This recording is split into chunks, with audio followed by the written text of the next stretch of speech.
Serial वसुधा के आने वाले एपिसोड में अब चंद्रिका सिंह चौहान को मिलने वाला है उसकी जिंदगी का सबसे बड़ा झटका। सबसे बड़ी बात यह है कि अब अविनाश एक बहुत बड़ी मुसीबत में फंस चुका है।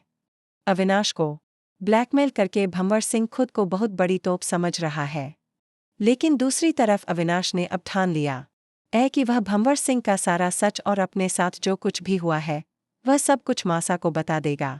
लेकिन अविनाश की अब तक हिम्मत नहीं हो पा रही है। फिलहाल ये देखना बेहद इंटरेस्टिंग होगा कि आने वाले एपिसोड में भंवर सिंह चौहान हाउस में पहुंचने वाला है और वहां आकर वह एक बार फिर सबूतों के आधार पर चंद्रिका सिंह चौहान को धमकाने की कोशिश करेगा। वह उसे घुटनों पर लाने की धमकी देगा, लेकिन इस बार सब कुछ उल्टा हो जाएगा। जो भी सबूत भंवर सिंह लाएगा वे सारे के सारे रद्द कर दिए जाएंगे। चंद्रिका उसे एक जोरदार चांटा मारकर घर से बाहर निकाल देगी। अब कहानी का असली ट्विस्ट शुरू होगा, क्योंकि अविनाश के पास अब सच बोलने के अलावा कोई रास्ता नहीं बचा।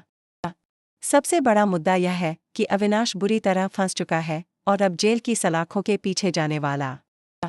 लेकिन अविनाश को बचाने के लिए देव और वसुधा मिलकर कुछ ऐसे सबूत ढूंढने की कोशिश करेंगे जो उसके पक्ष में हों, जैसे कि पोस्टमार्टम रिपोर्ट, जिससे यह साबित हो सके कि जिस लड़की की हत्या हुई थी उसकी मौत अविनाश के पहुंचने से पहले ही हो चुकी थी।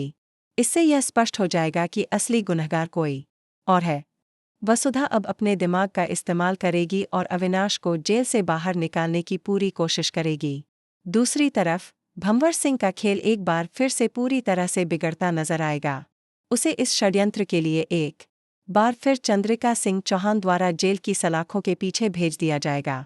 लेकिन इन सब घटनाओं के बीच एक और बड़ी मुसीबत आने वाली है। दिव्या और अविनाश के रिश्ते में दरार आ जाएगी। दिव्या को यह पता चल जाएगा कि अविनाश उस लड़की के घर जाया करता था और उसने यह सारी बातें दिव्या से छिपाई थीं। इस वजह से दिव्या का अविनाश पर से भरोसा उठ जाएगा। अब यह देखना दिलचस्प होगा कि क्या यह रिश्ता टूटेगा या फिर कोई चमत्कार इसे फिर से जोड़ पाएगा। आप अपनी राय हमें कमेंट में ज़रूर बताइए।